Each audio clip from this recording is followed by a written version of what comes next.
Muy buenas a todos, amigos, amigas, suscriptores y gente youtubera, es un gusto estar con ustedes en este viernes, trayéndoles un nuevo vídeo para el canal, de estas sus historias de terror. Hoy no quiero hablar mucho, así que espero estén cómodos, porque corre vídeo.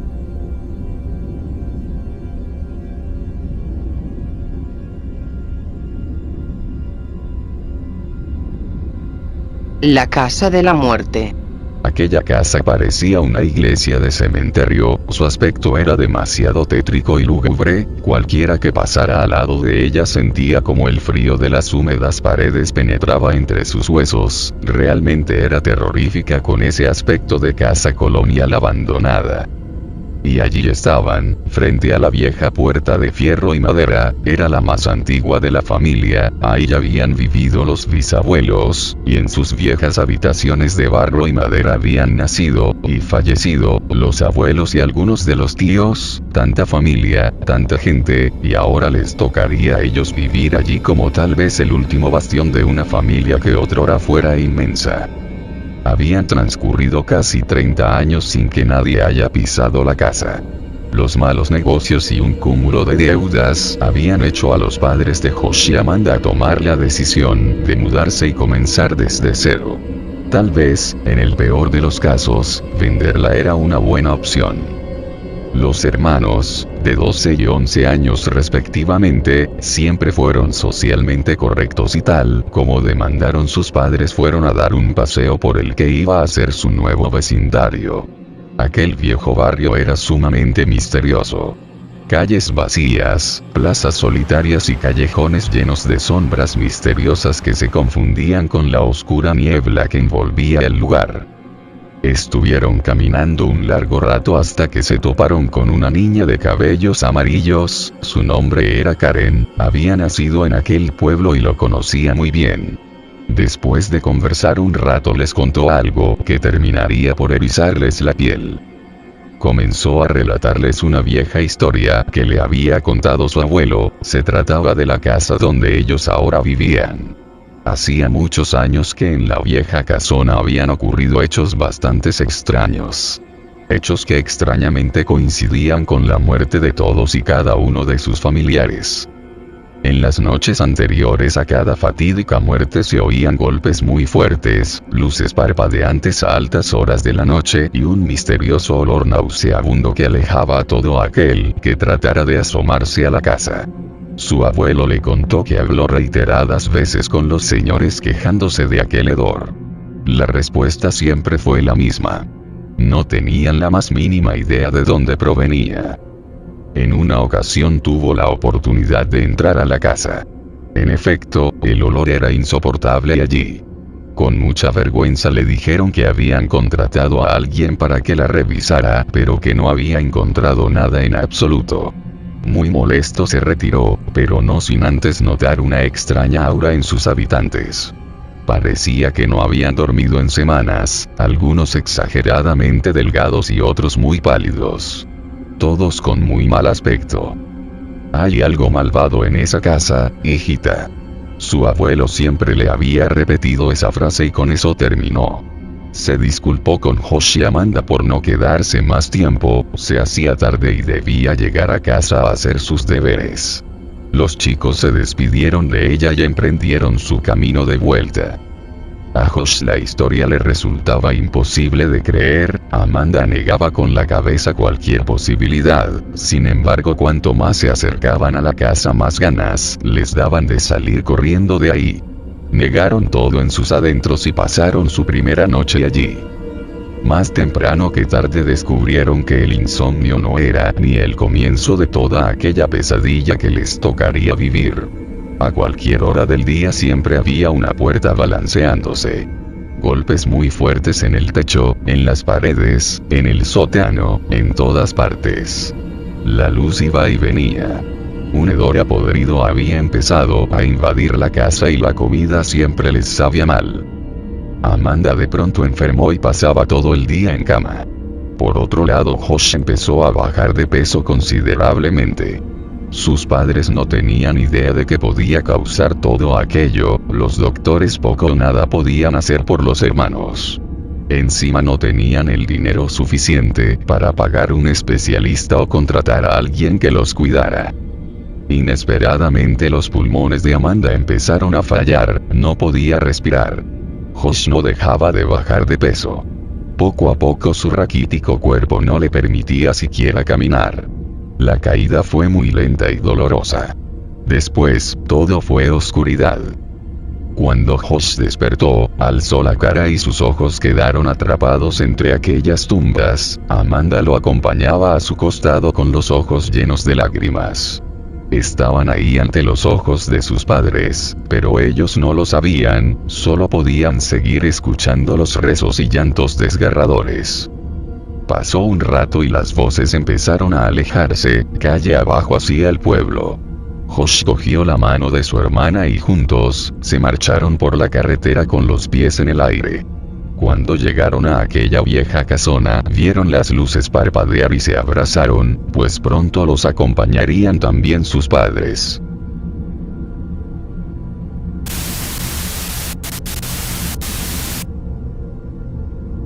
La casona del suicidio.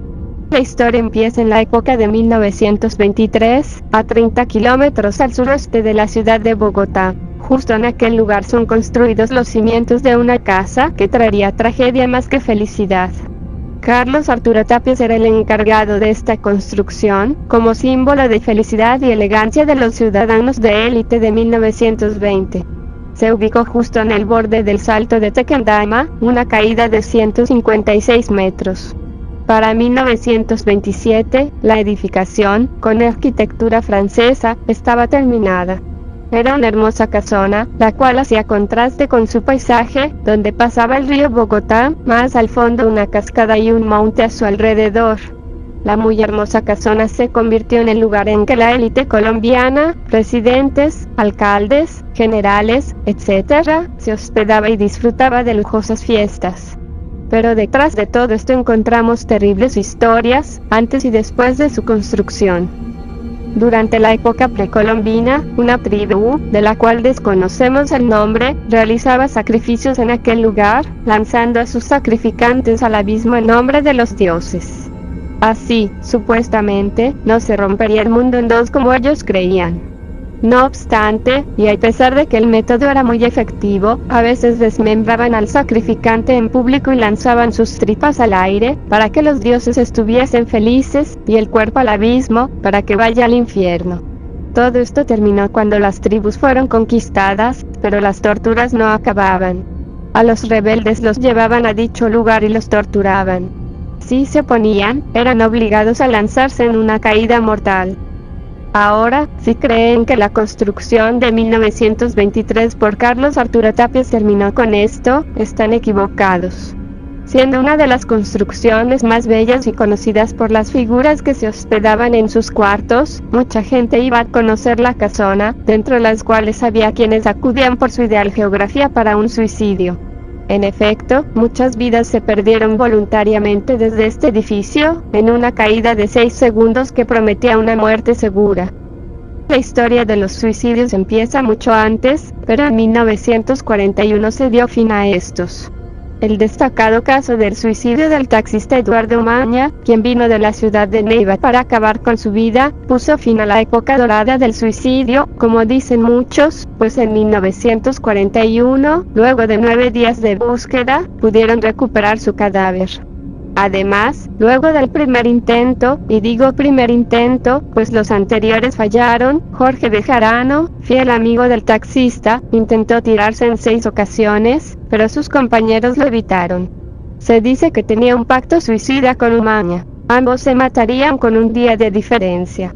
Los compañeros, luego de una ardua búsqueda en el lago de los muertos, a donde llegaban los suicidas y luego desaparecían, al segundo intento, localizaron el cadáver de su compañero, pero la asfixia causada por el remolino formado por la cascada imposibilitaba la recolección del muerto.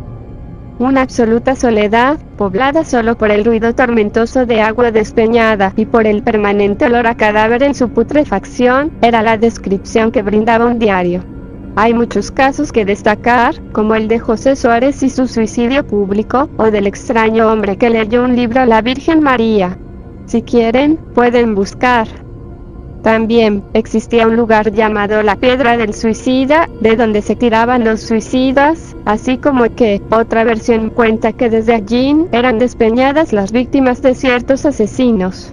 Según se ve en la piedra, antes había 2 letreros que decían: tus problemas tienen solución, y también, el Señor Jesucristo te dice: yo soy el camino, la verdad y la vida.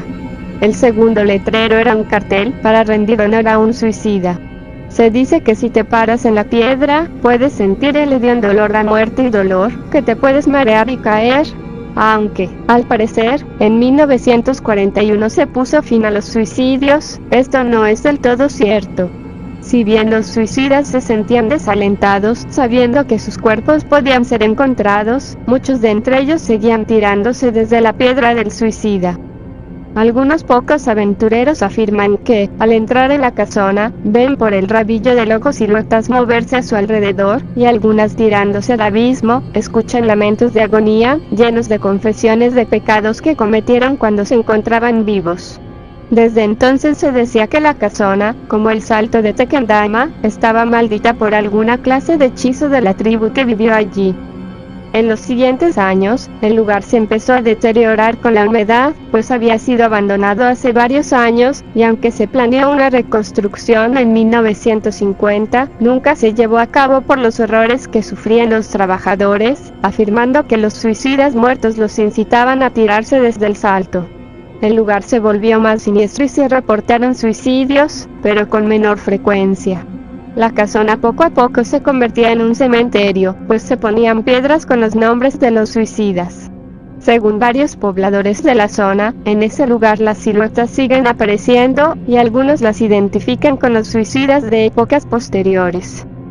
En fin, las historias del lugar son demasiadas para contarlas, y algunas realmente perturbadoras para la mente humana, alimentando las leyendas y fantasías de la Colombia actual, principalmente por ser un lugar tan siniestro, con un aura de misterio y con ambiente silencioso, tan solitario y desolado, que se dice que se pueden ver caras humanas en lamento, y una extensa neblina que consume todo en la casona. Las siluetas misteriosas son ya muy conocidas, principalmente por adoptar todo tipo de formas, algunas incluso más perturbadoras que otras. En 1990 la casona fue abandonada definitivamente, principalmente por la contaminación del río, y estuvo así por más de 2 décadas. El lugar perdió mucha fama y fue cayendo en el olvido, condenado a pudrirse con el paso del tiempo. Pero en 2012, el Instituto de Ciencias Naturales de la Universidad Nacional de Colombia y la Fundación Granja Ecológica El Porvenir se encargaron de renovar el edificio y convertirlo en un museo. Finalmente, abrió sus puertas en agosto del 2012, con una exhibición de cavernas. No obstante, las leyendas siguen circulando por el lugar, que no ha perdido el ambiente siniestro de tantos años de tragedias. Se cree que nunca se podrá saber la verdad del misterio que oculta bajo sus paredes.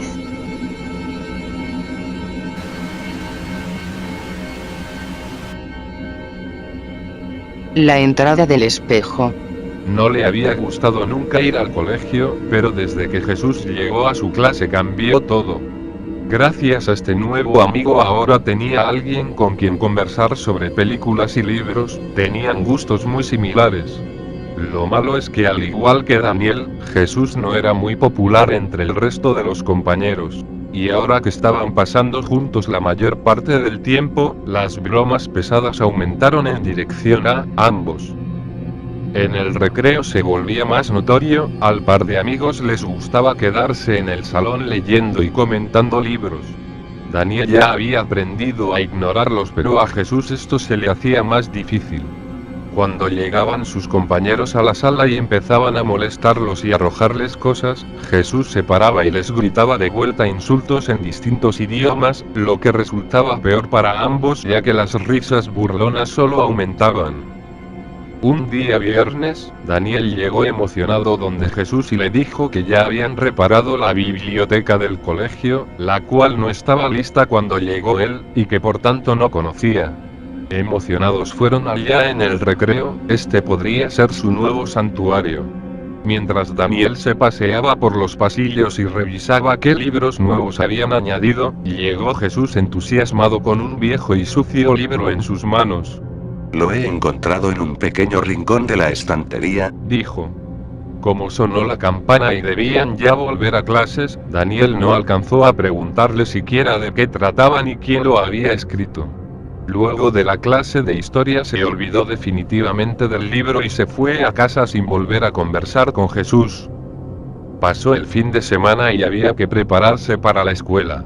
La madre le había cocinado arroz con pollo a pesar de que Daniel odiaba el arroz. En vez de pelear con su madre, se escondió en el bolsillo unos sobres de ketchup que habían en la cocina. Con ketchup lograba tolerar fácilmente el seco arroz de su mamá. Al llegar al colegio notó que Jesús estaba sentado ya en su banco, pero se veía muy extraño. Su rostro se veía muy cansado y hasta juraría que estaba más delgado. Se le acercó y Jesús le contó que se había llevado el libro del otro día a su casa, y que se había pasado todo el fin de semana leyéndolo y descifrándolo. Daniel se sorprendió mucho, pues recordaba que se veía muy largo el libro y le dijo a su amigo que le contara de qué era en el recreo, en la biblioteca. Jesús no lo dejó terminar, solo se negó y le dijo que se vieran en el baño esta vez, que ahí le contaría. Daniel se quedó un minuto hablando con el profesor sobre un trabajo que le estaba trayendo problemas, y al volverse al banco de su amigo notó que ya no estaba. Fue al baño de hombres y vio a dos chicos alejándose de manera extraña. Al entrar por la puerta encontró a Jesús temblando, hablando para él mismo y dibujando en el espejo de la pared. Hizo un círculo grande y escribió dentro palabras inteligibles. Cuando vio a su amigo se le acercó, cerró la puerta que Daniel había dejado abierta, apagó la luz y volvió al espejo. ¿Qué estás haciendo?, preguntó Daniel curioso. Vamos a irnos a un lugar donde esos malditos idiotas no puedan molestarnos, dijo sin quitar la vista del espejo. Jesús sacó un cuchillo de su mochila y se hizo una gran herida en la palma de la mano, no mostró ninguna mueca de dolor. Ahora tú, le dijo a Daniel pasándole el cuchillo. Sin acobardarse.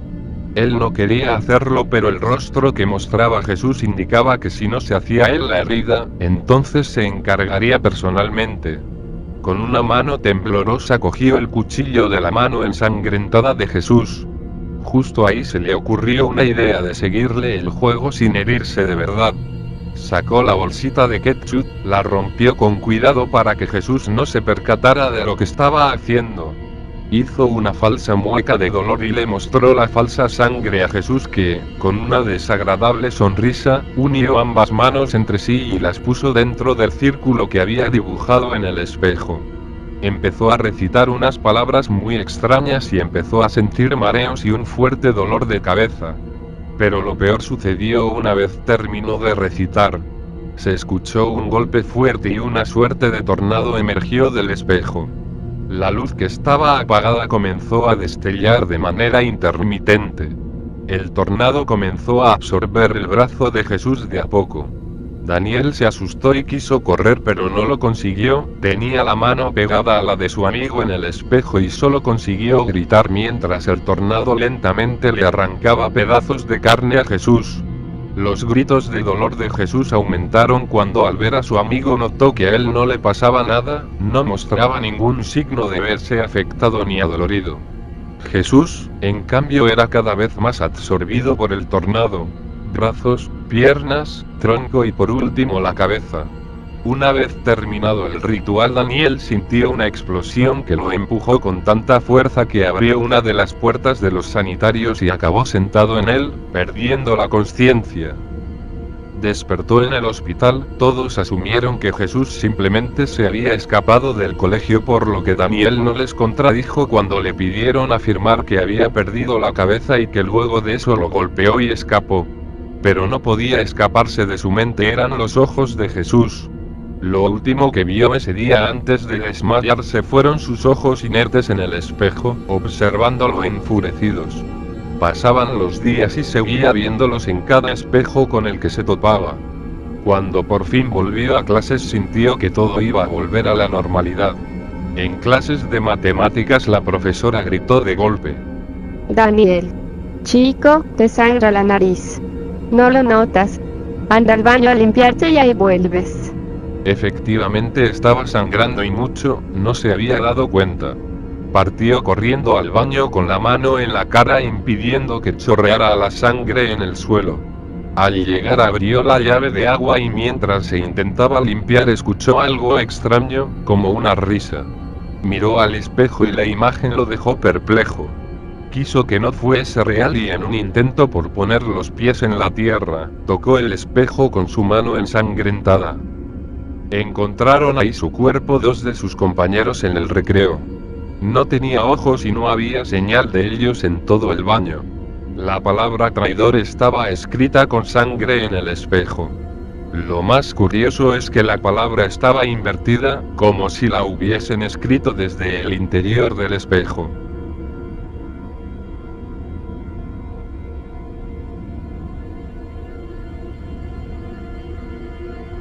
Bueno, hasta aquí el vídeo de hoy, espero les haya gustado, ya saben que estos vídeos los hago con mucho gusto, así que los espero la próxima, y no se olviden en suscribirse si es la primera vez que ves uno de los vídeos, también me gustaría que me regalaran su like ya que no les cuesta nada, bueno eso es todo, se me cuidan y chao.